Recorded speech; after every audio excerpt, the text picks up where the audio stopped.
Hello again, this is Al Jazeera, the top stories. This hour, the Libyan foreign minister has declared a ceasefire after a UN resolution authorising force to protect civilians. But witnesses have told Al Jazeera of fresh attacks in Misrata and Ajdabiya. The United States Secretary of State Hillary Clinton says the world is now waiting to see if Gaddafi's forces will retreat properly. France has warned Libya's ceasefire doesn't change the threat on the ground, and Britain says that Gaddafi will be judged on actions, not on words. Authorities in Yemen have declared a state of emergency after security forces opened fire at a protest in the capital Sana'a, killing at least 41 people.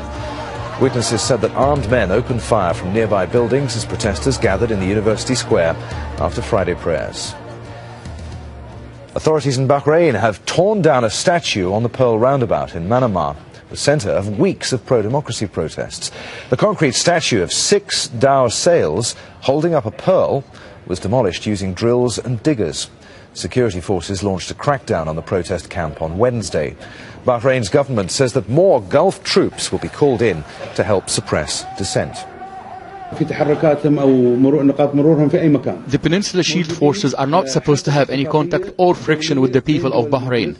They are here according to a mutual agreement with the GCC to protect vital and important institutions in the Kingdom of Bahrain. These missions used to be a part of our security commitments, but our national security forces are currently busy taking care of the internal security interests. Meanwhile, thousands gathered in Tehran, the Iranian capital, to demonstrate against Saudi Arabian involvement in Bahrain's clashes. On Tuesday, the Iranian government warned Saudi Arabia and the US that the deployment of foreign troops in the country could spark a crisis in the region, with dangerous consequences. Saudi Arabia's King Abdullah has announced the handout of billions of dollars in benefits to Saudi citizens. He also announced the creation of more than 60,000 more jobs in the army and security forces. In a speech aired on state television, King Abdullah praised security forces for preventing planned protests. He warned that his forces will hit back at those who try to undermine the kingdom's security and stability.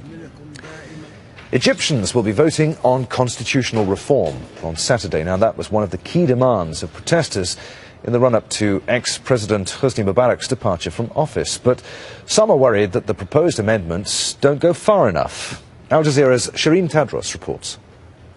Egypt's democratic transition is on the move, but is it going in the right direction?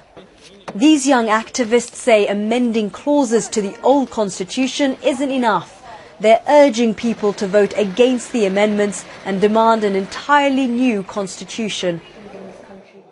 For Egyptian actor and activist Amr Waked, Saturday's referendum is crucial to Egypt's future.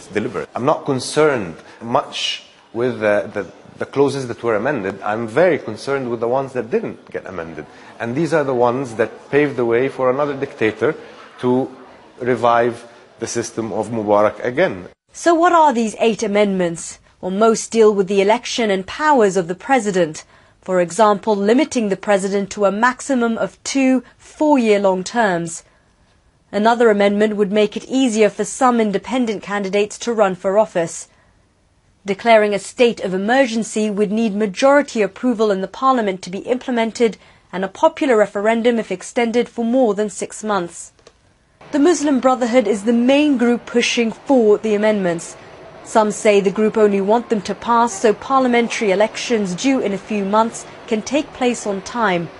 An advantage for the Brotherhood and other established parties who are more organised than the rest.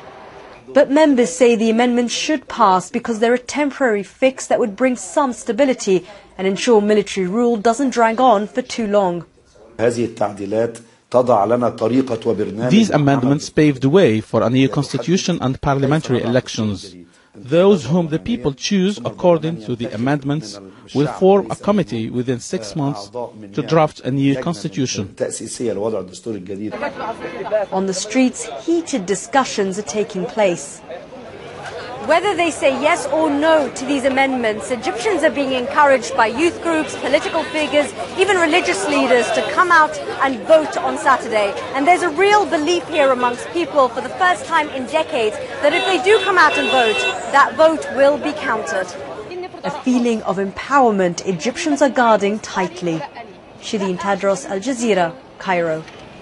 Hundreds of people in Pakistan have been protesting against the release of a CIA. Difficulty hearing us, so I can't ask him another question there to follow up. And sorry about the gap in when Seb was talking there. There was a gaping hole. That's cutting-edge technology that we're using. When it works, it's brilliant. When it doesn't, you sometimes get interference, as you saw there from Port-au-Prince. Seb, I don't know. You could just nod. Can you actually hear me now? Can you?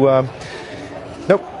It doesn't look like it. Seb's going to walk here at Al Jazeera by going to our website. Al Jazeera by going to our website. The latest headlines there and lots of the video that you've seen on TV, but some cracking analysis of the top stories there too.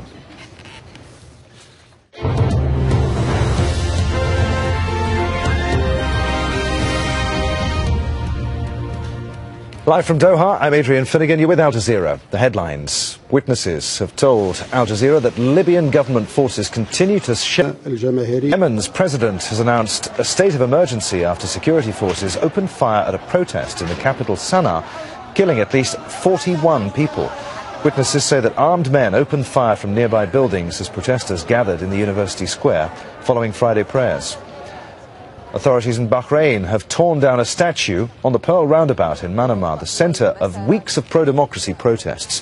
The concrete statue of 6 dhow sails holding up a pearl was demolished using drills and diggers. Protests have continued in Pakistan over the release of a CIA contractor accused of killing, which 38 people were killed. Those are the headlines. Now here's Inside Story.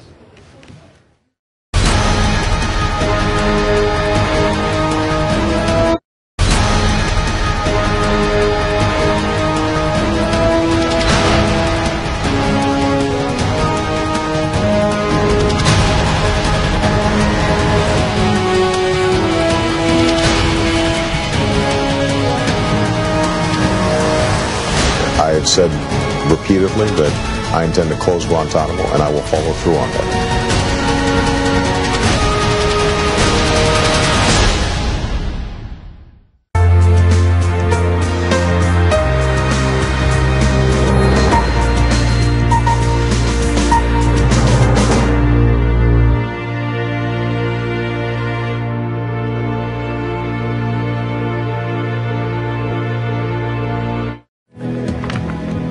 The UN Security Council gives the go-ahead for outside military intervention in Libya. But who will lead the operation? Where will be the centre of command and control? Western diplomats insist Arab League forces must be part of the offensive.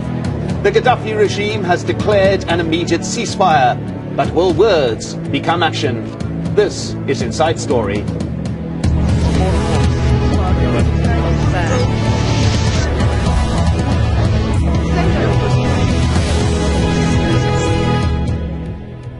Hello and welcome to the programme. I'm Mike Hanna.